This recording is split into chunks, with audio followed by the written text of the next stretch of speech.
This is some of the best action that we've had in any of these movies. क्या Spiderman brand new day का जो trailer है वो सच में leak हो गया है? और अगर हाँ तो उसमें ऐसा क्या दिखाया गया है कि पूरी इंटरनेट दुनिया हिल गई है? सोचिए, पीटर पार्कर, वो लड़का जिसने पूरी दुनिया को बचाने के लिए अपनी पहचान तक कुर्बान कर दी, अब पूरी दुनिया उसे भूल चुकी है। ना एमजे उसे जानती है और ना ही नेड जो उसका दोस्त है, और साथ ही साथ उसके पुराने दोस्त भी अब उसको नहीं जानते हैं। और अब उसकी अपनी जो बॉडी है वो भी उसके खिलाफ काम करना शुरू कर चुकी है। लेकिन कहानी यहीं पर खत्म नहीं होती है, क्योंकि इस लीक हुए ट्रेलर में सिर्फ एक नया स्पाइडरमैन नहीं दिखाया गया है, बल्कि हमें ग्रे हल्क, रहस्यमय नए किरदार, ऑर्गेनिक्स वेब्स और ऐसे हिंट दिखाए गए हैं जो एमसीयू के पूरे फ्यूचर को बदल सकते हैं। तो आखिर इस ट्रेलर में ऐसा क्या है? क्या ये एमसीयू की सबसे डार्क स्पाइडरमैन फिल्म बनने वाली है? और क्या आखिरकार एक्स-मैन की एंट्री इस फिल्म के जरिए मार्वल में होने वाली है? तो हम आगे वीडियो में इसी लीक हुए पूरे ट्रेलर को डिटेल में समझेंगे, तो वीडियो को अंत तक जरूर देखना, क्योंकि आखिरी थ्योरी शायद आपकी सोच पूरी तरह से बदल दे स्पाइडरमैन को लेकर। अब सबसे पहले थोड़ा पीछे चलते हैं। याद है नो वे होम का क्लाइमेक्स, जब डॉक्टर स्ट्रेंज ने वो स्पेल डाला था, एक ऐसा स्पेल जिसने पूरी दुनिया की यादों से पीटर पार्कर को मिटा दिया था। वो पल स्पाइडरमैन की जिंदगी का सबसे बड़ा सेक्रीफाइस था। उसने अपनी खुशियां छोड़ी, अपना प्यार छोड़ दिया, अपने दोस्तों को छोड़ दिया, और बदले में उसको क्या मिलता है? एक अकेलापन। ब्रांड न्यू डे की कहानी वहीं से शुरू होती है, लेकिन लगभग 4 साल बाद। अब पीटर पहले वाला स्कूल का बच्चा नहीं रहा, अब वो बड़ा हो चुका है। जिंदगी में कोई दोस्त नहीं है, उसके पास कोई सपोर्ट सिस्टम नहीं है, कोई ऐसा इंसान नहीं जो उसे पीटर पार्कर के नाम से जानता हो।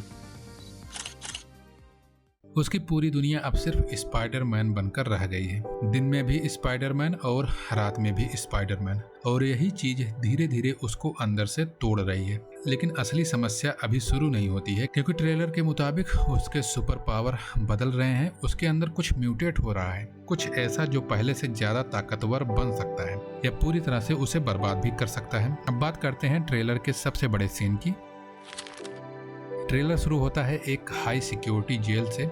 अंधेरा माहौल है, चारों तरफ अलार्म बज रहे हैं, और अचानक स्पाइडरमैन एक पूरी निंजा आर्मी से लड़ता हुआ दिखाई देता है। पहली नजर में लगता है कि एक कोई साधारण गैंग है, लेकिन बाद में पता चलता है कि ये द हैंड है।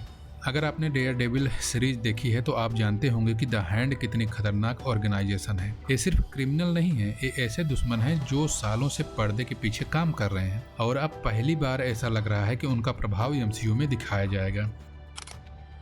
अब यहाँ पर एक सवाल मैं आपसे पूछता हूँ, क्या आपको लगता है कि स्पाइडरमैन को स्ट्रीट लेवल स्टोरी में रहना चाहिए या फिर अवेंजर्स लेवल खतरों का सामना करना चाहिए? एक कमेंट करके जरूर बताना। अब आते हैं ट्रेलर के सबसे बड़े शॉकिंग मोमेंट पर, और वो है ऑर्गेनिक वेबिंग। इस बार पीटर शायद वेब शूटर्स इस्तेमाल नहीं कर रहा है, उसके हाथों से सीधे जाले निकलते दिखाई देते हैं, बिल्कुल सैम रेमी वाली फिल्मों की तरह। यही चीज पूरी कहानी को बदल देती है, क्योंकि इसका मतलब है कि उसकी बॉडी में कुछ बड़ा बदलाव हो रहा है।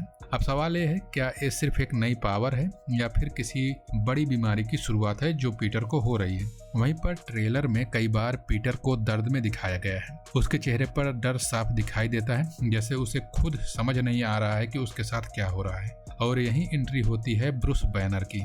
एक बेहद इमोशनल सीन में पीटर ब्रूस से मिलता है, दोनों लैब में खड़े हैं। पीटर कहता है, मुझे लगता है कि मैं खुद को खो रहा हूँ। सिर्फ एक लाइन पूरे ट्रेलर का जो फीलिंग है उसको समझा देती है, क्योंकि इस फिल्म की जो असली लड़ाई है ना, वो किसी विलेन से नहीं है, बल्कि पीटर की खुद से है। ब्रूस बैनर से बेहतर ये दर्द और कौन समझ सकता है? एक ऐसा इंसान जिसने सालों तक हल्क को कंट्रोल करने की कोशिश की हो, जिसने अपनी पहचान और अपनी ताकत के बीच संघर्ष किया हो। शायद इसलिए ब्रूस इस फिल्म में सिर्फ वैज्ञानिक नहीं, बल्कि एक मेंटर की भूमिका में भी दिख सकता है। लेकिन असली कहानी और ज्यादा दिलचस्प हो जाती है, क्योंकि अचानक ट्रेलर में दिखाई देता है ग्रे हल्क, और यहीं से पूरा माहौल बदल जाता है। क्योंकि ये कोई साधारण हल्क नहीं है, ये अलग दिखता है, इसका व्यवहार अलग है, और ये शायद कहीं ज्यादा खतरनाक है ओरिजिनल वाले हल्क से। कई लोग ऐसा भी मानते हैं कि ये जो फिक्सिट वर्जन हो सकता है। अगर ऐसा हुआ तो हल्क के कैरेक्टर में एक बिल्कुल नई लेयर जुड़ जाएगी। ट्रेलर में स्पाइडरमैन और ग्रे हल्क को साथ लड़ते हुए दिखाया गया है, लेकिन उनके सामने दुश्मन कौन है, ये अभी भी सबसे बड़ा सवाल है। अब बात करते हैं उस किरदार की जिसने सबसे ज्यादा थ्योरी पैदा की है, सैंडी सिंह का कैरेक्टर। ट्रेलर में वो कई बार दिखाई देती हैं, कभी पीटर की मदद करते हुए तो कभी किसी सीक्रेट मिशन का हिस्सा लगती हैं, और कभी ऐसा लगता है कि वो खुद कुछ छुपा रही हैं। और अगर ये सच हुआ तो इसका मतलब होगा कि एमसीयू में म्यूटेंट की एंट्री शुरू हो चुकी है, और अगर म्यूटेंट आ रहे हैं तो एक्समैन भी ज्यादा दूर नहीं है। हालांकि अभी कुछ भी कंफर्म नहीं है, लेकिन मार्वल को देखते हुए सरप्राइज की संभावना हमेशा रहती है। वैसे आप क्या सोचते हैं, सैंडी सिंह कौन हो सकती है, जीन ग्रे या मैरी जीन का नया वर्जन या बिल्कुल भी नया किरदार?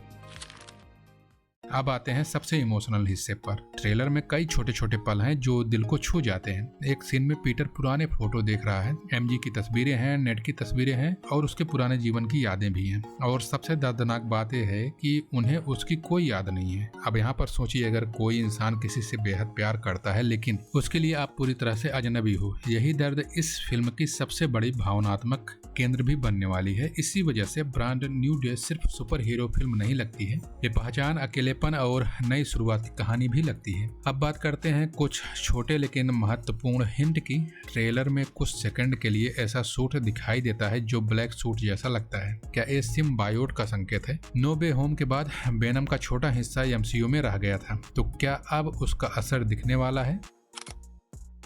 अगर ऐसा हुआ तो पीटर की जो मेंटल सिचुएशन है वो और भी खराब हो सकती है, क्योंकि सिम्बायोट जो है वो हमेशा इंसान के अंदर के अंधेरे हिस्से को बाहर लाता है। और फिलहाल पीटर के अंदर दर्द, गुस्सा और अकेलापन बहुत ज्यादा है, यानी सिम्बायोट के लिए ये सिचुएशन बिल्कुल परफेक्ट है। वहीं पर ट्रेलर के आखिरी हिस्से में चीजें और भी ज्यादा क्रेजी हो जाती हैं। बड़े बड़े विस्फोट, आसमान में दरारें, अजीब एनर्जी वेव्स और कुछ ऐसे शॉट्स जो मल्टीवर्स से जुड़े लगते हैं। ये सब देखकर एक बड़ा सवाल खड़ा होता है, क्या ये फिल्म सिर्फ स्पाइडरमैन की कहानी है या सीक्रेट वार और डूम्सडे की तैयारी है? क्योंकि मार्वल अक्सर छोटी फिल्मों में बड़े फ्यूचर का संकेत छुपा देता है, और ऐसा लगता है कि इस बार भी कुछ ऐसा ही हो रहा है। और अगर हम पूरी फिल्म की थीम देखें तो एक चीज बार बार सामने आती है, नई शुरुआत। पीटर ने सब कुछ खो दिया, लेकिन शायद यही नुकसान उससे पहले से बेहतर इंसान बनाएगा, क्योंकि असली हीरो वही होता है जो सब कुछ खोने के बाद भी सही काम करना नहीं छोड़ता है। और यही स्पाइडरमैन को खास बनाता है। उसके पास थॉर जैसी ताकत नहीं है, आयरन मैन जैसी दौलत नहीं है,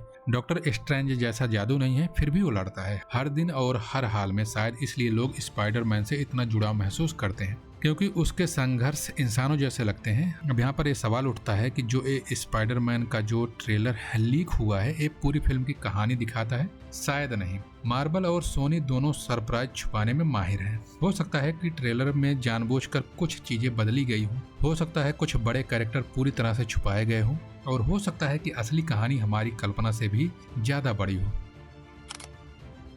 लेकिन एक बात तय है, अगर इस ट्रेलर में दिखी आधी चीजें भी फिल्म में सही निकली तो ब्रांड न्यू डे सिर्फ एक स्पाइडरमैन फिल्म नहीं होगी, ये पीटर पार्कर की जिंदगी का सबसे कठिन चैप्टर भी साबित हो सकती है।